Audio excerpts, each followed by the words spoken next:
Welcome to the Upland Nation podcast. I'm Scott Linden, your host. Glad you could join me. You know, when I talk to you at my Upland Index survey every year, you tell me the number one priority is training your dog. When I ask a follow-up question, it's all about retrieving and steadiness. Well, we got a guy who can address both those issues better than almost anyone I know. Retriever Hall of Fame inductee, champion pro trainer Mike Lardy will be joining me this week on the Upland Nation podcast. He's got a lot of great tips on helping us get that last few feet of the retrieve polished up. But then, get ready, because Mike has come over to the dark side as well. Mike is now running pointing breeds for fun. We'll talk all about the transitions, what he's learned, and what might help us, all coming up right here on the Upland Nation podcast. But that's not all. In our social media discussion, I asked you, what is the right time of day to start your hunts? And some interesting, useful feedback on that question coming up. And in our Fix It segment, it's all about your to-do list. New Year's resolutions, whatever you want to call it. I'm going to make some suggestions on that coming up right here. So, all of that and more made possible by Mid-Valley Clays and Shooting School, TruLock Choke Tubes, Purina Pro Plan Sport Dog Food, Sage and Breaker Gun Care Products, Cable Gangs Stakeout Systems, and Pointer Shotguns.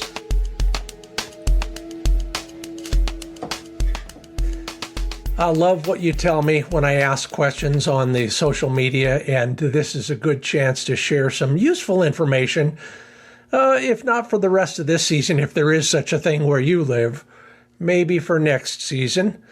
I asked, considering all the restrictions, whether it's law, the bird's needs, your possible hangover from the night before, how early is too early to start hunting?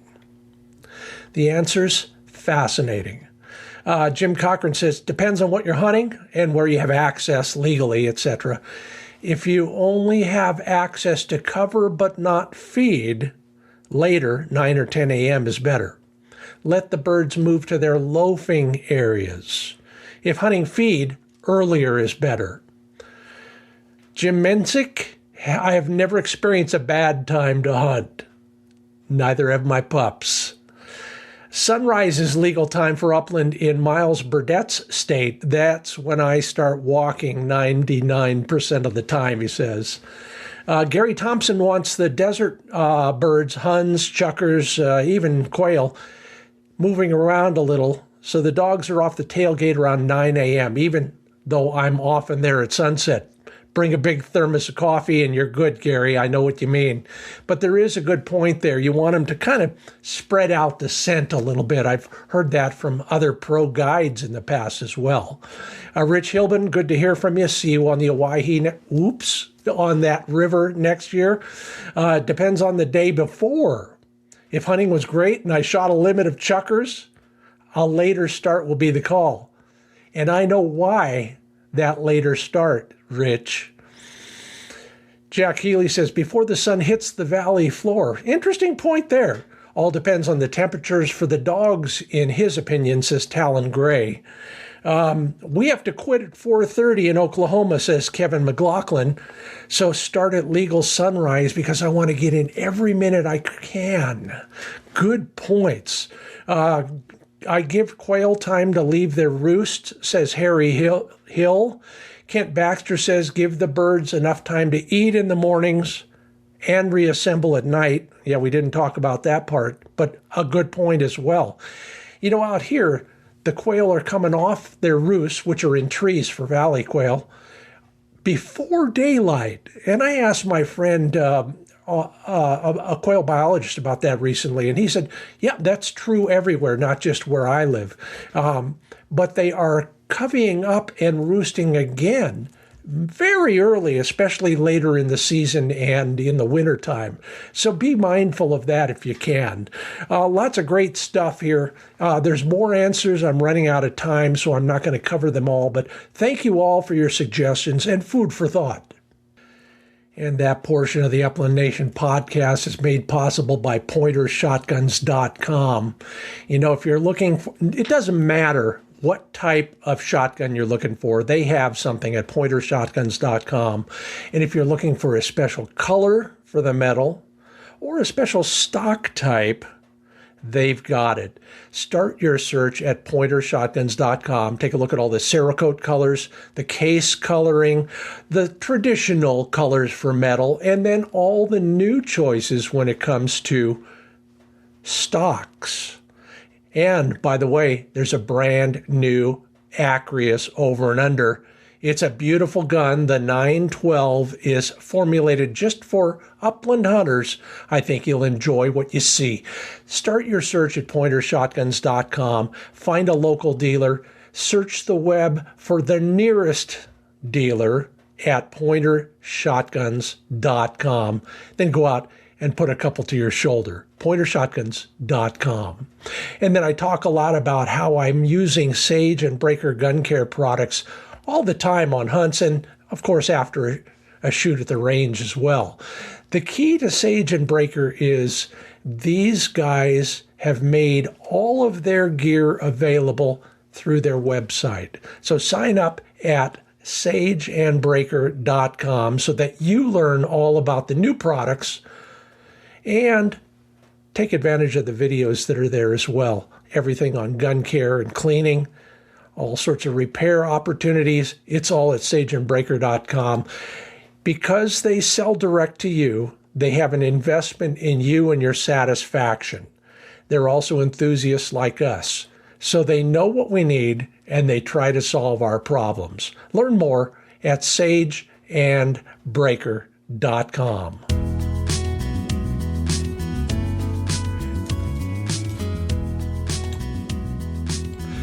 Well, joining me electronically from somewhere in Wisconsin, I think, at this point, is Mike Lardy, elected to the Retriever Hall of Fame in 2004. He's trained over 100 field champions, holds records, 7 national retriever championships, and that's all I could find.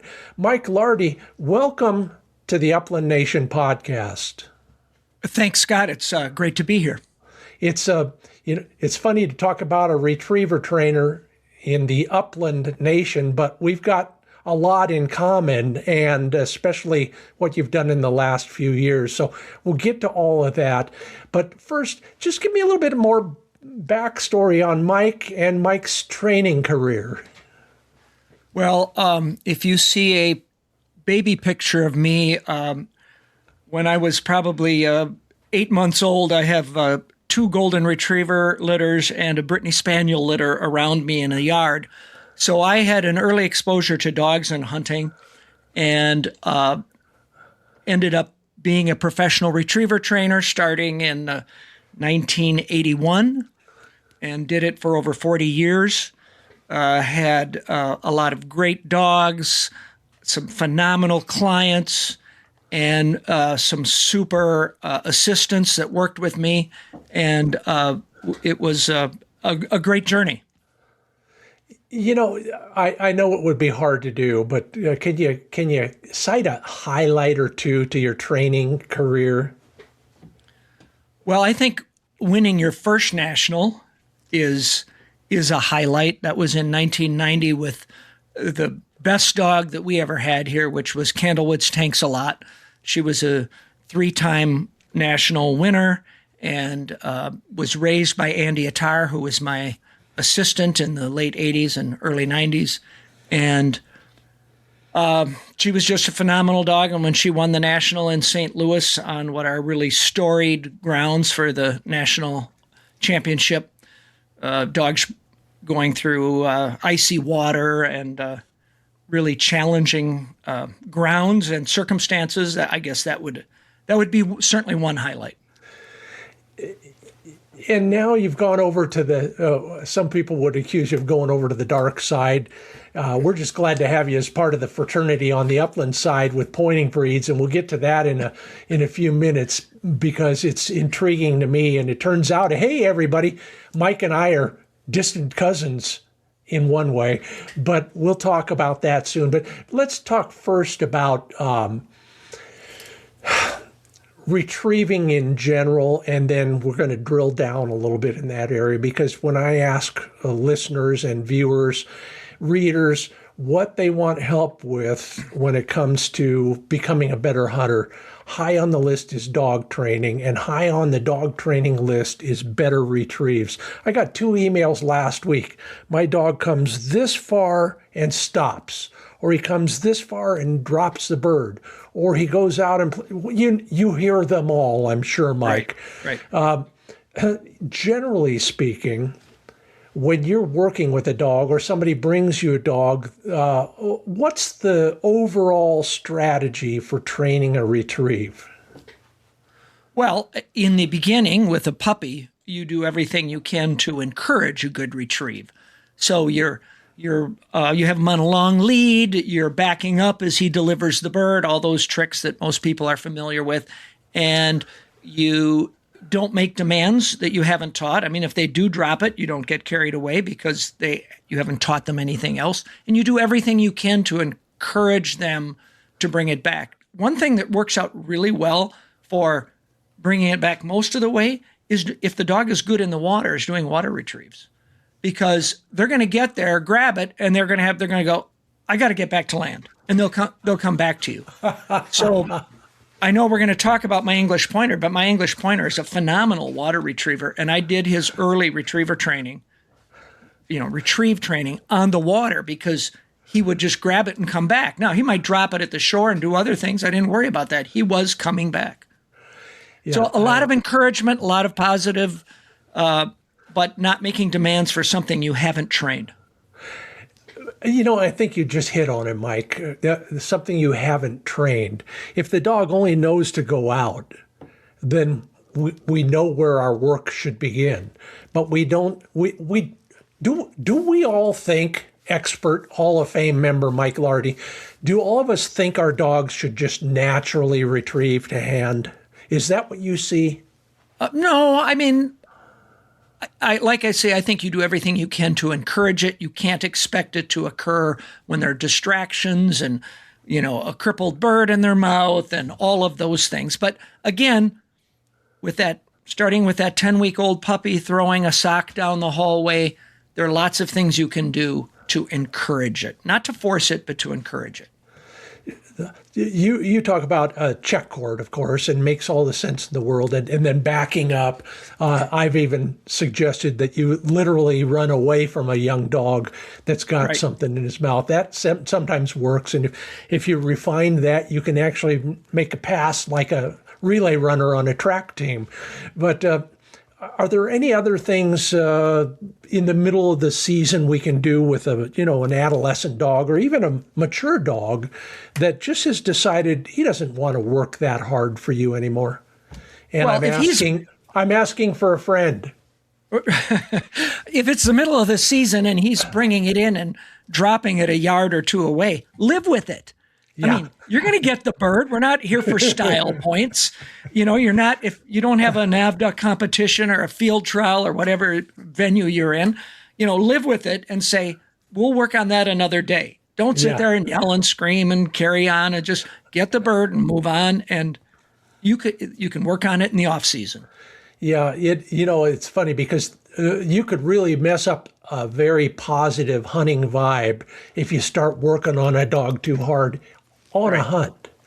Right. And pretty soon he's not even bringing it that far back. Right. I just say get the best you can in the hunting situation, and then make notes for the off season.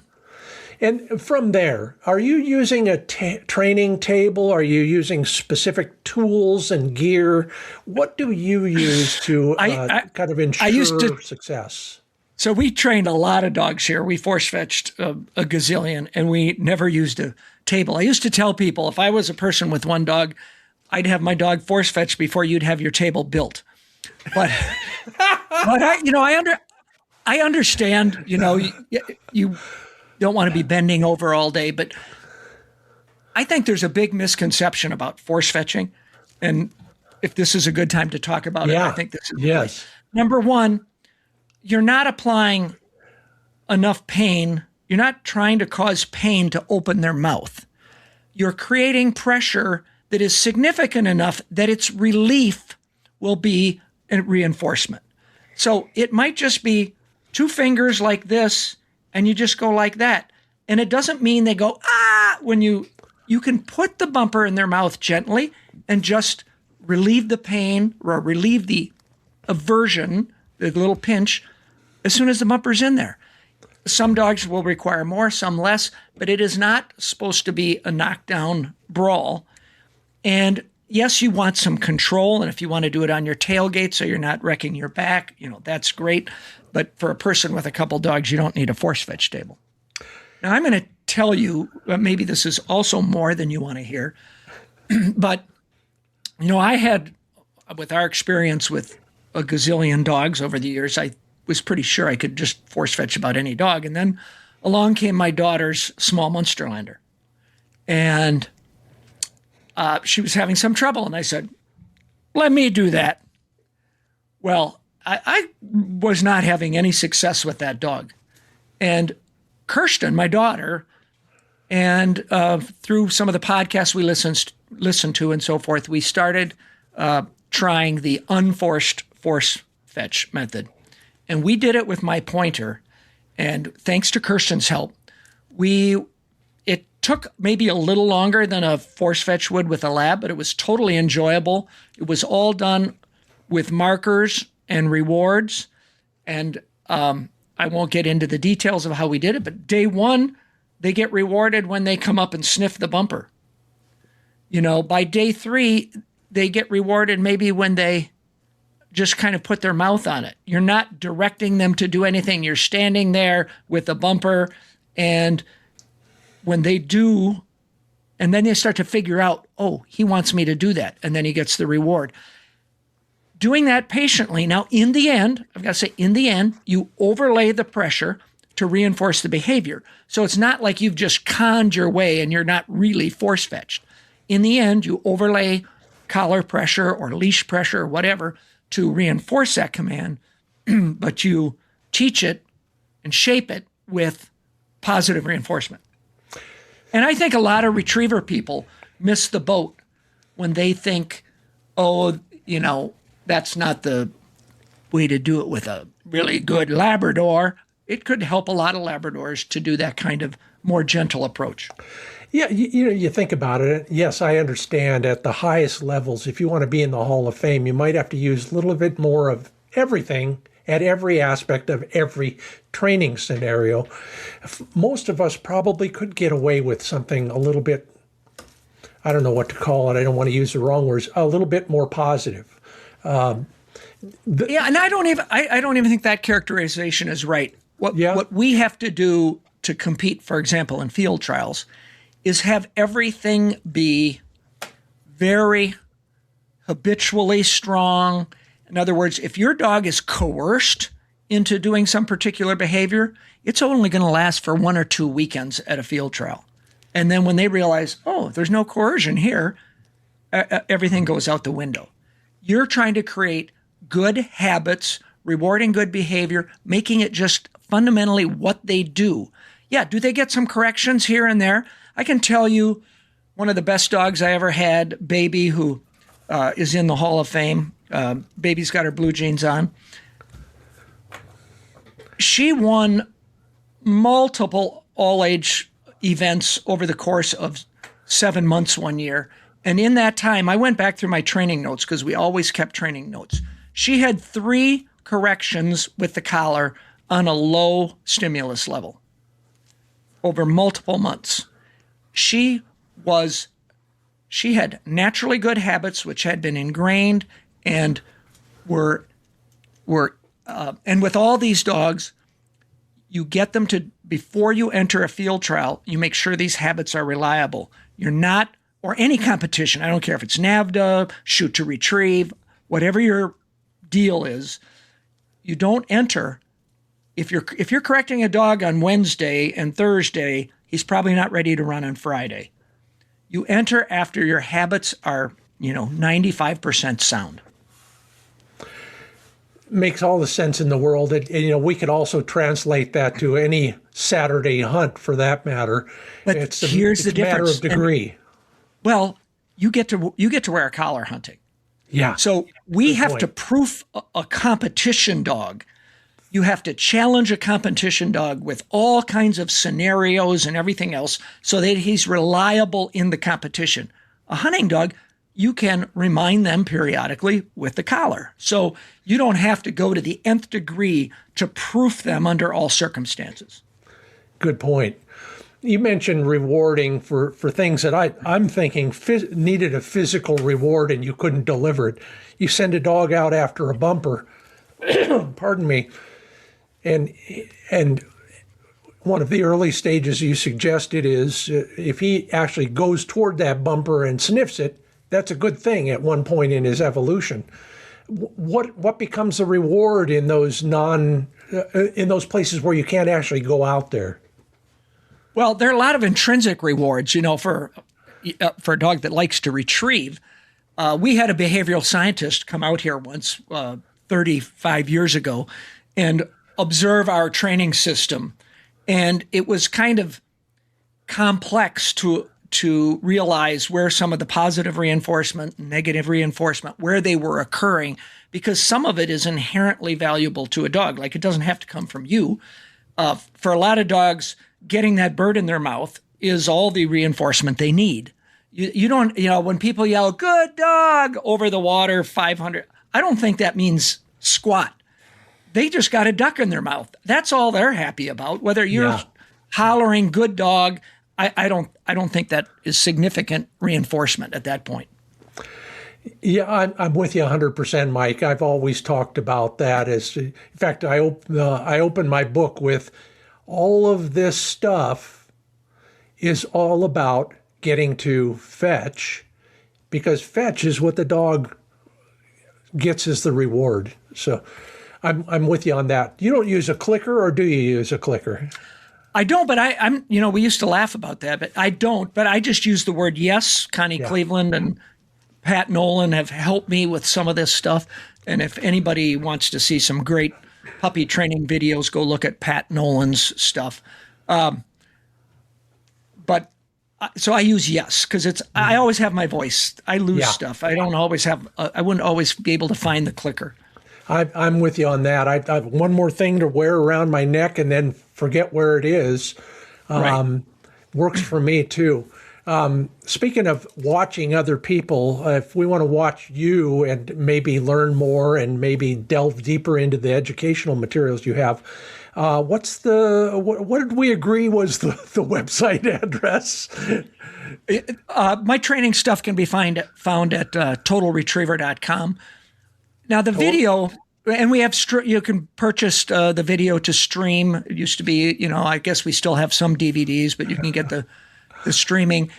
The videos, quite honestly, are fairly esoteric for somebody who wants a completely handling dog that can do multiple marks and handle unblind retrieves in a significant way. So it may be a lot more than some hunters want, but if somebody's running hunt tests or field trials or some other things, they may be great.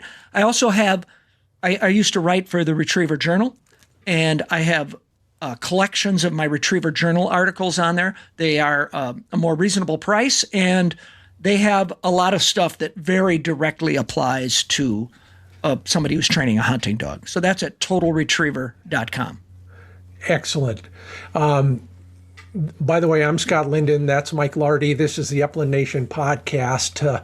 We've got a lot more to talk about. In fact, I want to talk about one of these things right now.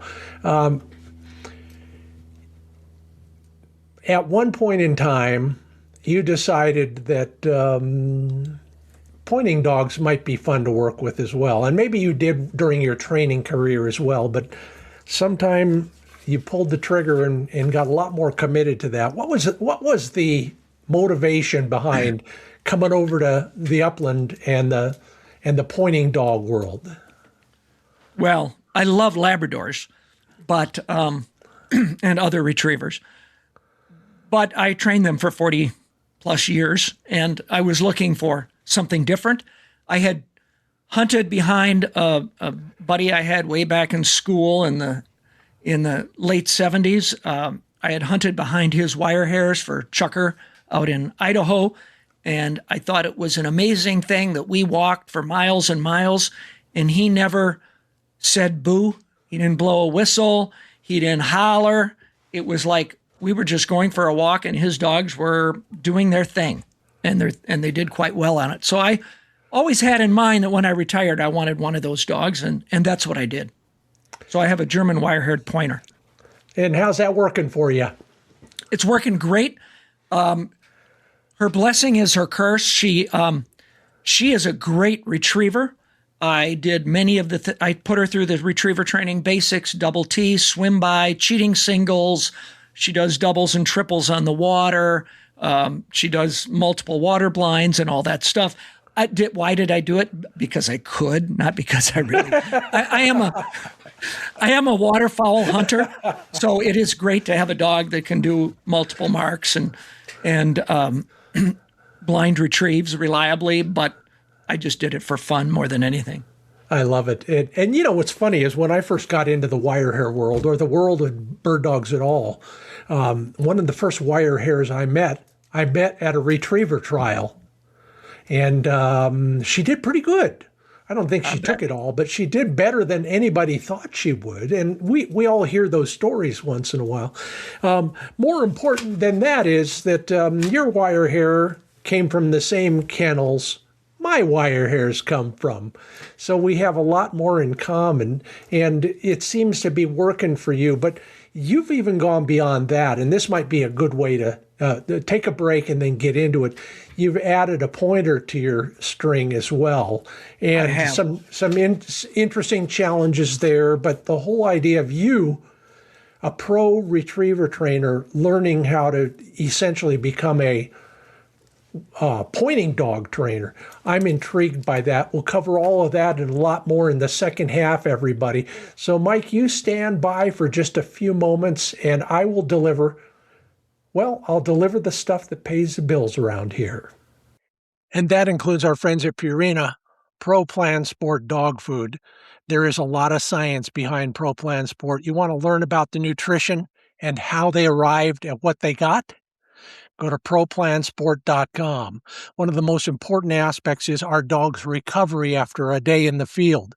And the 30% protein and 20% fat ratio is just right to create maximum VO2 max. That is the thing that will help your dog's muscles recover and create more stamina in the field. There's only one brand fueling the most sporting dogs in this country, champions, that is, and that's Purina Pro Plan Sport. Learn more at ProPlansport.com. And if you want to improve your own performance, change out those factory choke tubes and put in some TruLock chokes. Better materials, better engineering, better manufacturing, all American-made steel, made in Wiggum, Georgia, by folks who care about our ability to be successful in the field. Scott TruLock has reminded me once again that if you've got a beautiful side-by-side, but you want to put some new choke tubes in it, and you don't want to change the aesthetic by using those extended chokes, well, Scott will make you a pair of flush mount chokes for the same price as his extended chokes. And if you are wondering if you have a choke tube in the TruLock selection, just go to TruLockChokes.com and then click on the choke identification tool. Scroll down, find your shotgun, find your gauge, and see how many choices you have. It's all available at TruLockChokes.com.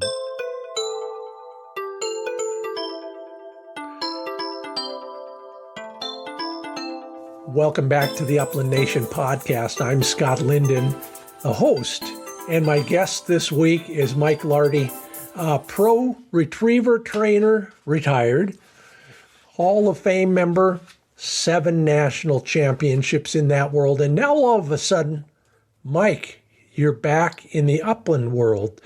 Now, is that because that first picture had a Flushing Spaniel in it? Or is it because, it was a Brittany, I take it back. So right. maybe you were just coming full circle. Well, We had my dad had Brittany Spaniels as I was growing up, and all Yeah. I remember, and one of his Brittany's got second in the national futurity, and all I remember is usually when we shot a bird over that dog, it's because it flushed back over our heads coming from the dog. So I think I was paranoid that my dog wouldn't point when I got my wire hair.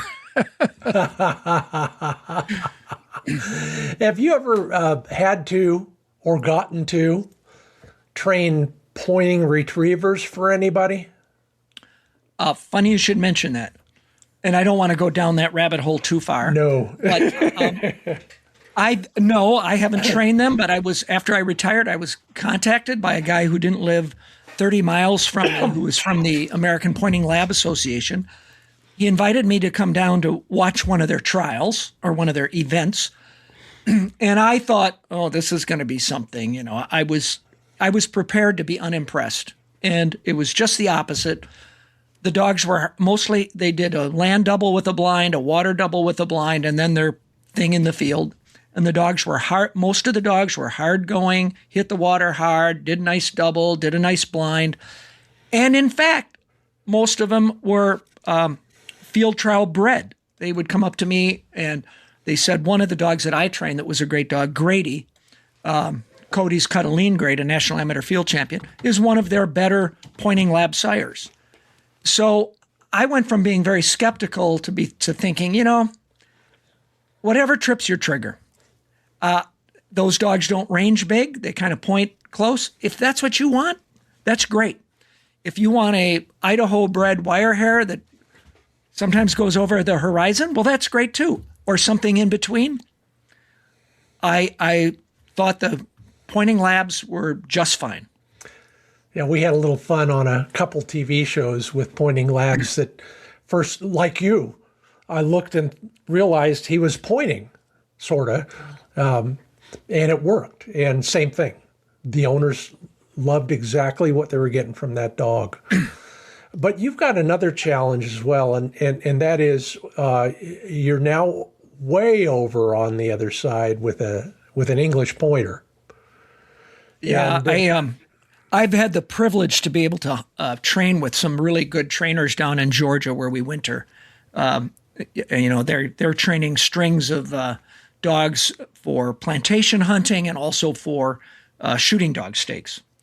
And I was out training with them one day, just riding the horse and talking, and they were running some really nice young dogs. And the trainer said, Jason Loper said, you know, he's got a littermate back at the they have a littermate back at the kennel, but he's kind of hard of hearing, probably deaf in one ear, and has a hard time locating in the woods. And I got thinking, and I said, well, let me try him. So long story short, I took him home on a temporary basis and ended up keeping him. He's a challenge. Great hunting dog, points, tons of point like you would expect. Also tons of retrieve, which I did not expect. And we're learning how to manage the lack of being able to locate. So he hears well, but because it's only in one ear, he can't locate. So we have systems for finding each other in the woods. When in the grouse woods, he'll go about 35, 40 yards. And when he can't find me, he's learned to kind of stop and look around, and I wave my hat. Sometimes I wear a white hat grouse hunting.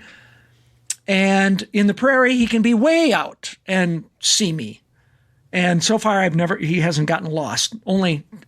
Occasionally he gets what I call disconnected, but we usually get reconnected pretty easily.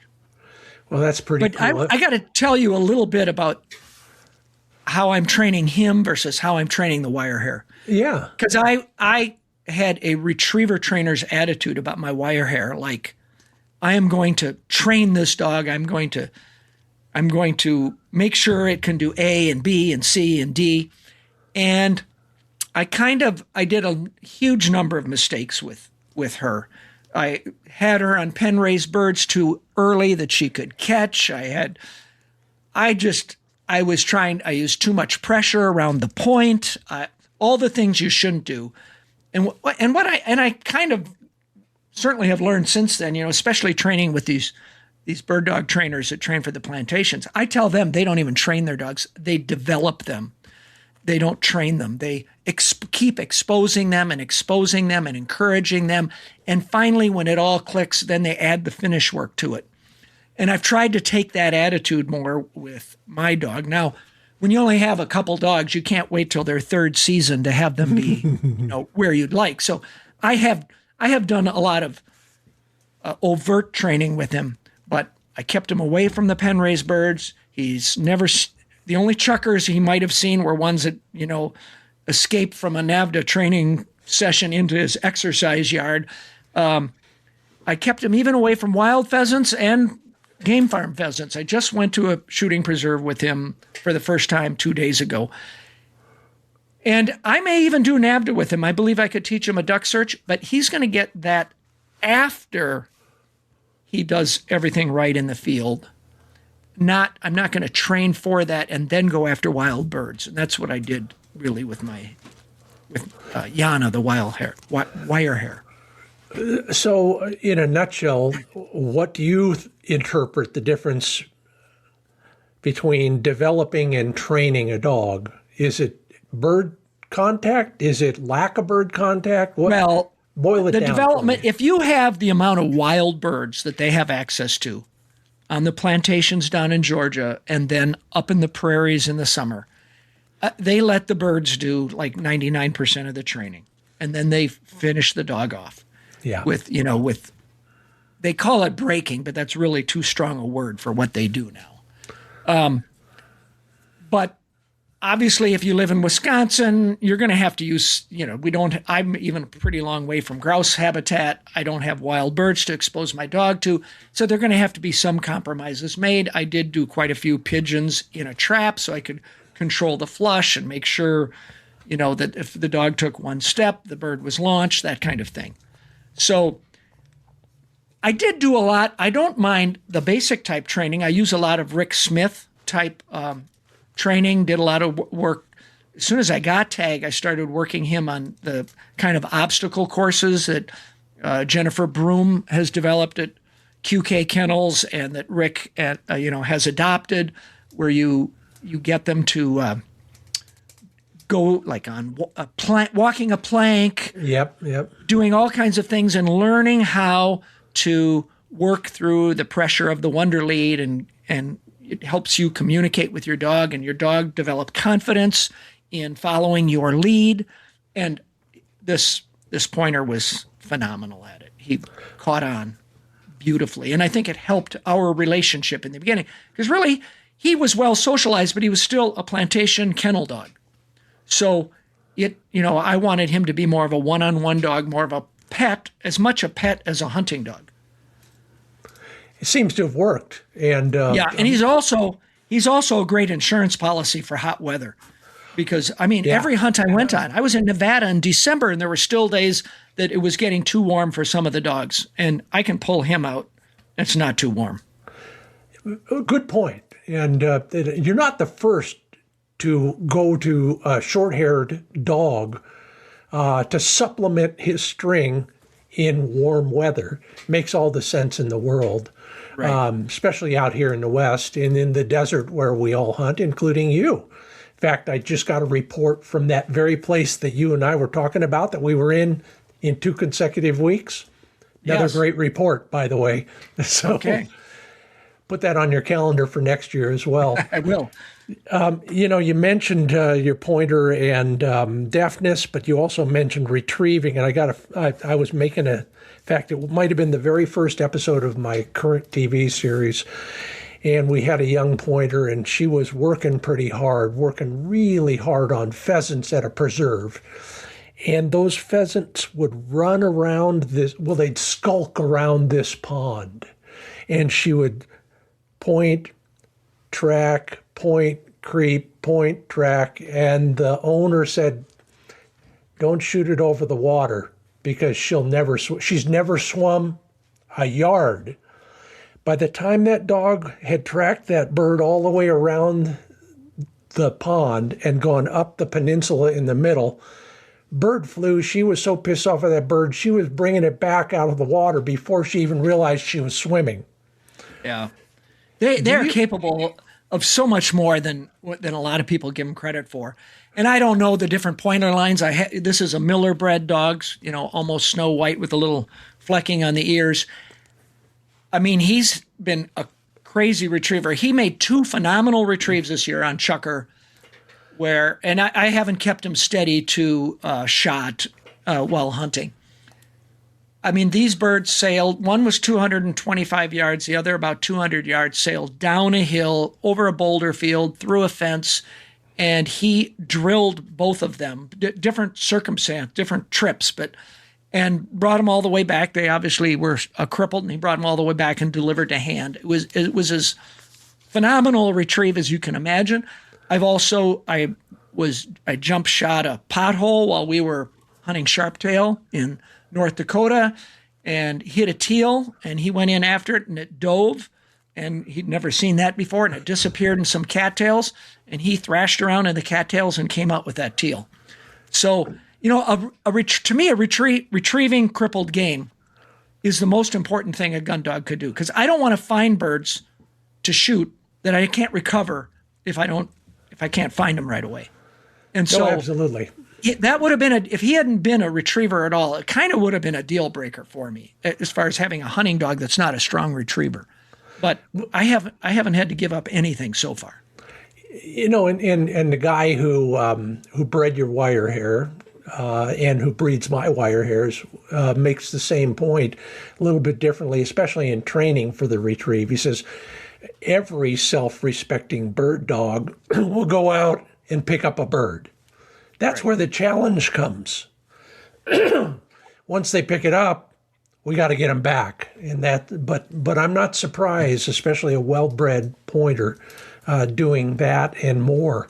Now, you mentioned something in there that a lot of pointing dog guys would be real interested in understanding your rationale, and that is what degree of steadiness you're after, especially in the field. You mentioned the dog is steady, bird flies, he's off. Is there a reason for that? Well, I mean, hasn't even turned 2 yet. Okay. I had him steady to flush and shot and fall on pigeons coming out of a trap, but not to a great degree. And I was not expecting to carry that to the field very long. Every buddy who does this realizes these standards rapidly decline when you get into the hunting field, unless all you want to do is train while you're hunting.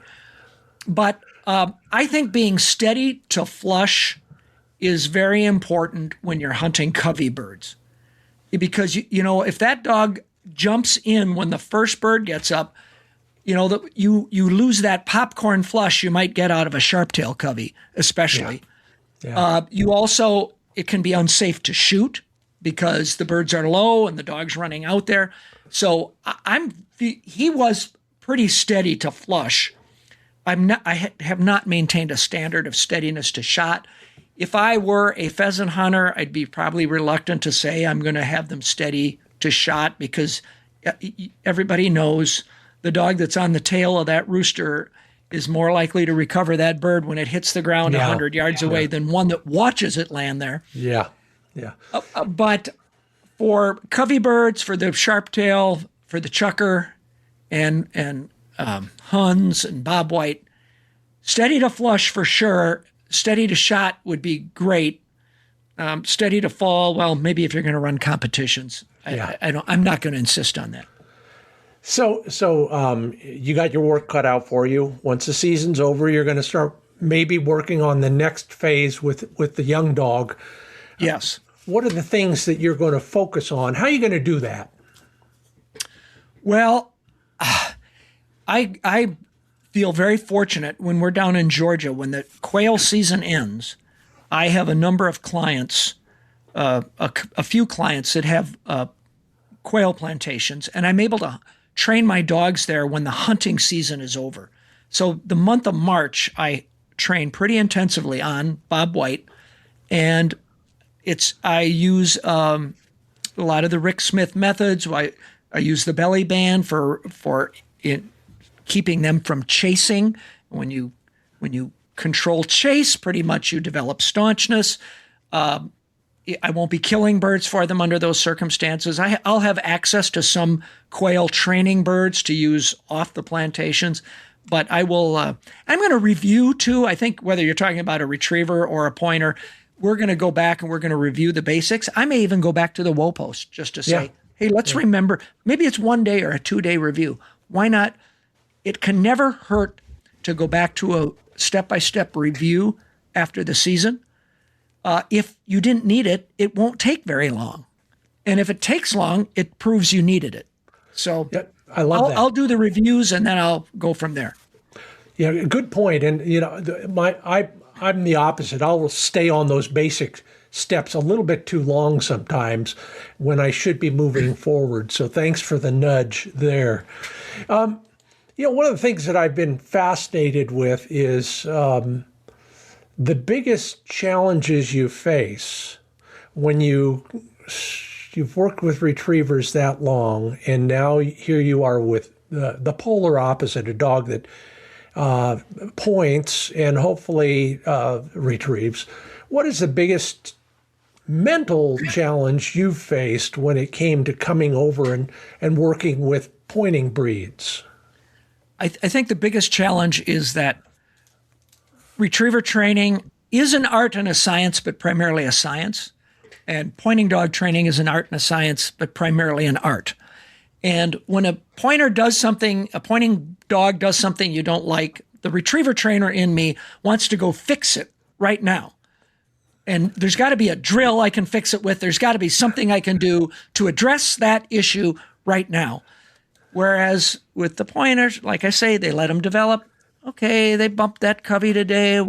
They'll have more coveys to get to. The birds will teach them. Took me a long time, and I still struggle to let things happen and realize that over the long haul, that bird dog will develop and be better off for your not having intervened every time they made a mistake. It's a real different mindset. Boy, I've never heard it described better than that. It's absolutely true. I had a friend who trained wirehairs, well, in her case, Drahtars, and she judged Drahtar trials in Germany. Oh. And one of the things that still sticks in my head from all of that is, at times, let the dogs make the decisions. They're the experts once everybody's on the ground. Would you agree with a broad philosophy like that? Or are you going to trust the dog more? Is that what it is? Well, it's letting them make decisions. In a very advanced retriever training, one of our philosophies is you let the dog make the decision and you reward, the right decision, and you don't intervene before they have a chance to decide. I don't want to bore you with an esoteric example, so I won't. But with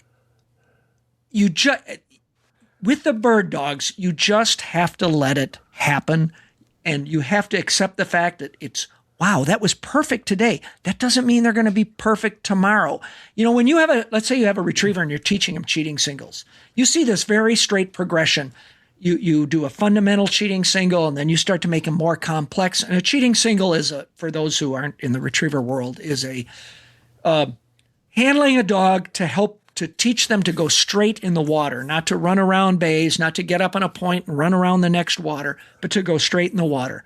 I was once asked on an application what I did for a living, and I said I was a dog line straightener. Because basically everything we do in a retriever is teaching them to go straight, whether it's on a mark, a blind, through water, through cover, with crosswind. It's teaching retrievers to go straight. So there's a program, a cheating single program, where you start out with channel and you become progressively more difficult. And when you master this and you go to this and you go to this, and you can kind of count on that progression working more or less. It's much less linear in bird dogs. You'll have a day where they lock up on point, they don't budge, da-da-da-da, and then the next day it's like, what? Yesterday never happened. Why are they, the scenting conditions have changed or their attitude has changed. it is, you just have to let more things happen. You have to trust the process more than trust the dog. Trust the process that your dog is going to get better and better. And I'm just going to tell you a story about my daughter Kirsten and her small Munsterlander. I gnash my teeth with the stuff she lets that dog get away with sometimes in the field. And I go, didn't you correct him for that? She goes, no, he's only a year and a half old. He'll figure this out.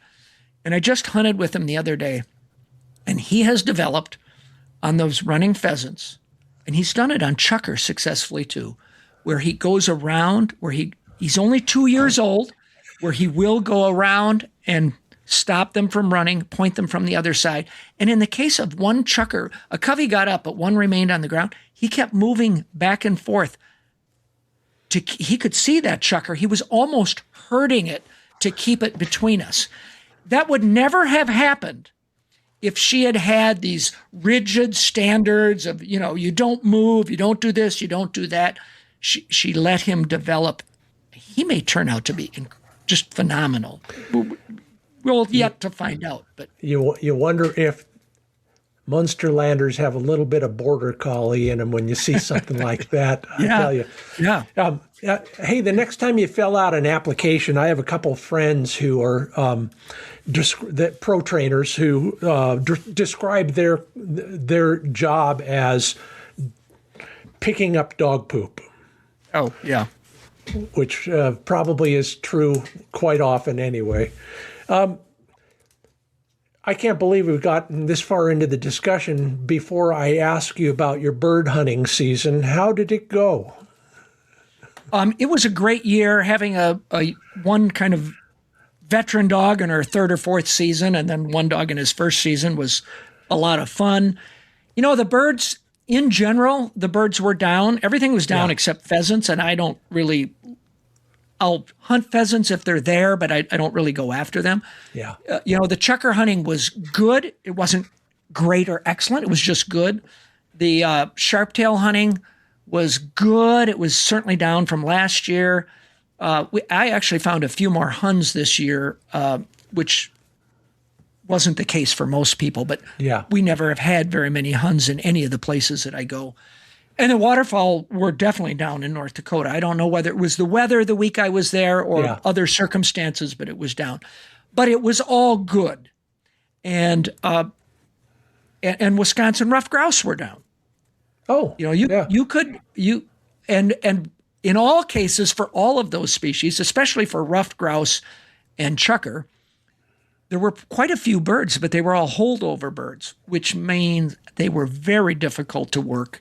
You would go on a 3-mile grouse hunt and have 6 flushes, see 2 birds out of those 6, maybe get a shot at one, and that could be a little frustrating, but that's the nature of the beast. And we had a great time hunting. My daughter and son-in-law went on most of the hunts with me, and we were in Oregon, Nevada, North Dakota, northern Wisconsin.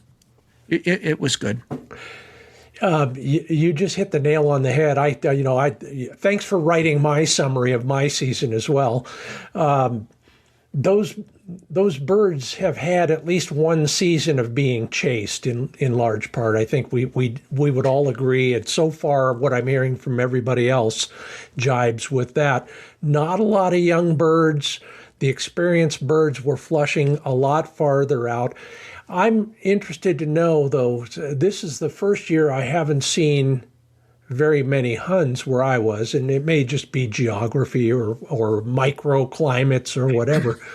But of all the things you saw on your travels and your bird hunting, what was the highlight for you? Well, it was a hunt in southeastern Oregon that my friend Mike Stafford took me on with Tag, the young pointer.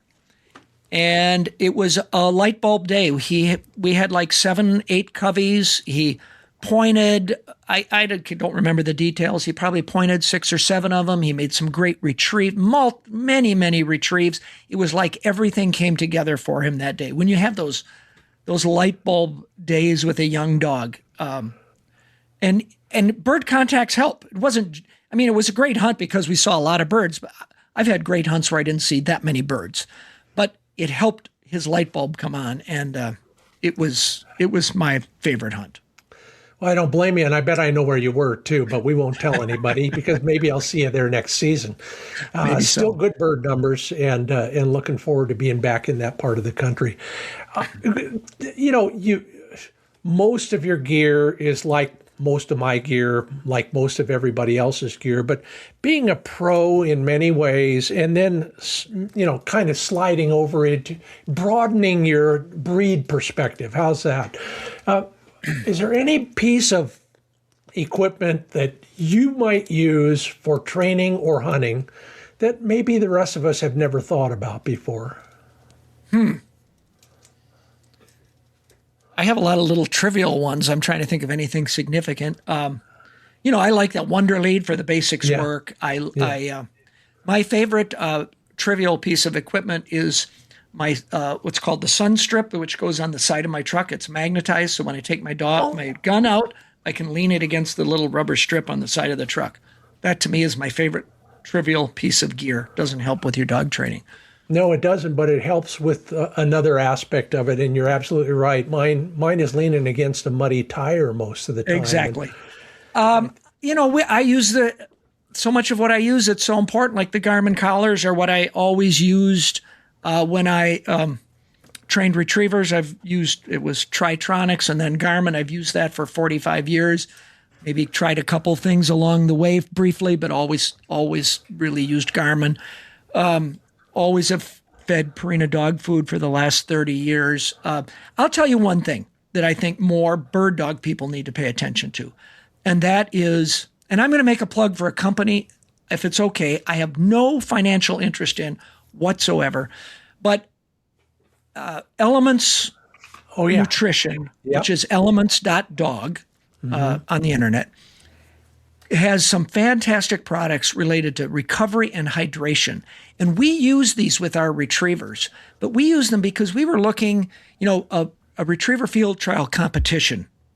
The difference you might be entered in an 80 dog open, and there is going to be one winner. And all of the dogs there are pretty well trained, and all of them are pretty well bred. And if you can find a 1 or 2% advantage by doing this, and a 1 or 2% advantage by doing that, and a 1 or 2% advantage by doing that, it can make a difference. So part of what I thought would be a 1 or 2% advantage is using recovery and hydration products because we have a lot of hot weather trials that we run in because we run trials all summer. These dogs are they're doing their sprints in 80-degree weather, sometimes 400 yards to the long retired gun. You can have a 20-minute water triple. Hydration, and I won't get into them in detail. Look at elements.dog for hydration and recovery products, R and H. Really more valuable for hunting dogs that are going out for 4 or 5 hours than for a field trial dog. So I think that's one thing a lot of people miss the boat on. Can't agree more. Use them myself. Thank you, Todd, for coming up with those great ideas, by the way. Absolutely. You're not the first to bring it up. I answered that question via email not a week ago. In fact, we might broaden it to the whole idea of just keeping your dog hydrated, period. Most of us, water's really heavy. On an upland hunt, it's hard to carry enough, but we need to. I don't know about your wirehair, but mine refuses to drink except out of one bowl in the house. So you can't give her a bowl of water in the crate an hour before the hunt. It all has to be achieved in the house before you get out there. Well, I bet Todd has a solution to that too. If you just ask him, something will taste really good in that water, but don't drink it yourself. Let's call you I don't know what to call you in the upland hunting world. You're not new to the world, but you're newer than many of us. What is one of the things that you've learned about strategy or tactics that we might take for granted or never learned ourselves? Enlighten me. Well, That's something I haven't thought about. I mean, I think every species requires its own particular approach. I know, I'll give an example. You know, if you go chukar hunting, you could find two coveys and have a phenomenal day because they flushed down to the lower set of cliffs. And by the time you worked around and came back an hour later, they were spread out in the sagebrush below that lower set of cliffs. And you got singles and doubles. And you end up with, 7 or 8 points and a handful of birds. And it was all out of two coveys. Yeah. And then another day, you see 5 coveys, but they flush wild and they go uphill, or they go down and around the corner and into the cliffs where you can't get them. And you end up walking back to the truck through 3 miles that has no habitat. So that kind of approach, your strategies. So that's some of the stuff I've learned being with people who are, were more experienced at those species than, chukar hunting in particular. But, pheasant hunting has all of its strategies. I think the thing that the biggest, I hunted a lot when I was young, is all the information that's out there. We listen to all the podcasts when we're driving out west, and I'm not saying everyone, you can usually get a nugget out of every podcast you listen to. And there's so much information out there that you are able to learn how to hunt each species awfully quickly. I can't agree more. I'll give you one example myself. I was hunting a little valley for quail. I knew they were there, but they weren't. And the dog kept going up the hill. I'd bring him back. We'd try to find those quail. Then I realized he knows more than me about this game. And I started looking up, and he was going up the hill, and the collar, luckily, is telling me he's on point. Finally started making that climb, and 400 yards and about 300 feet higher, that's where all the chukars were.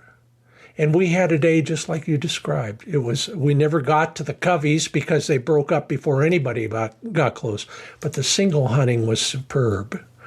And in fact, I can't wait to get back there. That'll be where I start next season. You bet.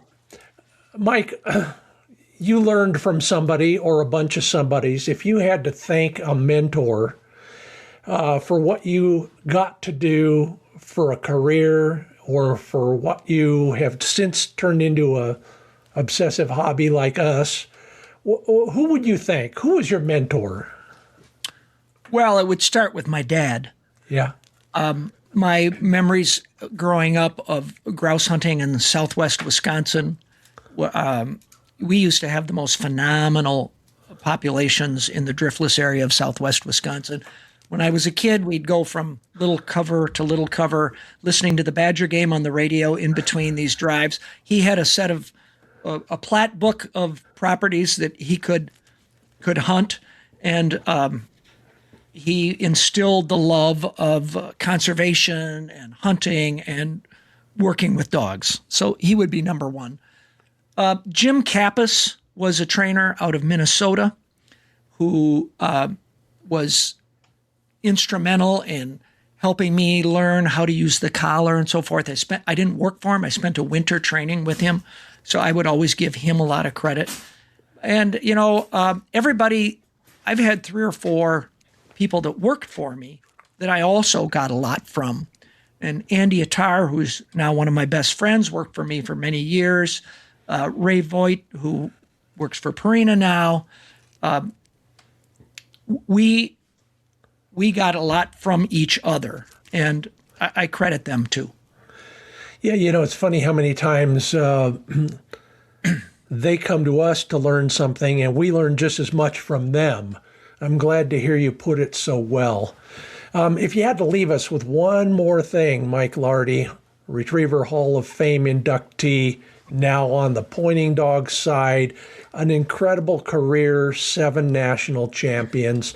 Besides going to retrievertraining.com and looking at all your stuff, what is it? What is it? Total Retriever? TotalRetriever.com. Okay. Yeah. Glad I asked. What would you leave us with? What bit of advice about dogs and training would you leave us with? I sort of said it before. Dogs don't perform well because they're coerced. They perform well when you have especially a mentor-mentee relationship with them. You're helping them to do it right. Do they get corrections? Yes, but you are the mentor for your dog, and it is your responsibility to set them up for success. I love that. It sounds a little familiar. If anybody's followed Delmar Smith, they probably recognize a lot of the same traits in his philosophy. Mike Lardy, it's so good to finally talk with you, and maybe we will cross paths next season at that spot that we both know so well and love.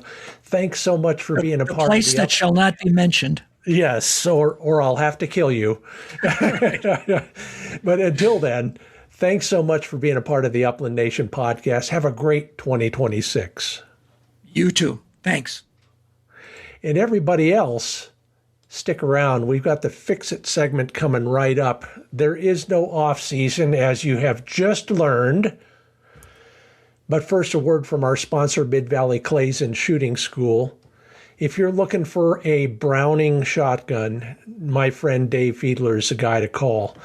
He has some of the hard-to-find models, including those new 20-gauge semi-automatics that are all the rage these days. But he's got them in all the sub-gauges, and Browning is really one of his best partners when it comes to getting the pipeline full of products that you can't find anywhere else. Dave and his team are all bird hunters and also incredible shotgunners, competitive shotgunners and instructors. So if you will call Dave first when you are shopping for a new shotgun, he might have some questions that cause you to just pause and rethink what you're looking for. And then when you're ready to go, check him first. Learn more at midvalleyclays.com. Take a look at their gun room and see what they have in stock. And if they don't have it in stock, I bet they can find it for you if anybody can. midvalleyclays.com. Well, this week in the Fix It segment, it's time to implement your New Year's resolutions. What? You haven't got them yet? That's okay. I'm with you on that one. My general advice is think back on what happened this season. Mike and I talked a little bit about that. Maybe you were unhappy with something your dog did and continued to do. And like Mike recommended, you're not going to hammer on that during the hunt. Well, he's got his own list of your faults too, but you can add those later. But for now, think about what your dog was doing right and the few niggling details that you want to refine before next season. Make the list and start working on it now when you have lots of time and fewer distractions. Pardon me. That's all from here. I hope that helps you fix it for next season. Thank you, Mike Lardy, retriever trainer and now one of us in the pointing dog world. If you want more information on Mike and what he's got to offer you, go to totalretriever.com. Thank you, everybody who's participated in the social media discussions. Sure enjoy your stuff, especially your pictures. Hey, and if you want to see a picture of your dog on national television, we're doing a new feature at Wing Shooting USA TV. So send it to scottlindonoutdoors@gmail.com. Please tell one person about the podcast, and please leave a rating or a review. We're made possible by ProPlan Sport Dog Food from Purina, Mid-Valley Clays and Shooting School, True Lock Chokes, Pointer Shotguns, Sage and Breaker Gun Care Products, and Cable Gang's Dog Stakeout Systems. I'm Scott Linden. Thanks for listening or watching the Upland Nation podcast.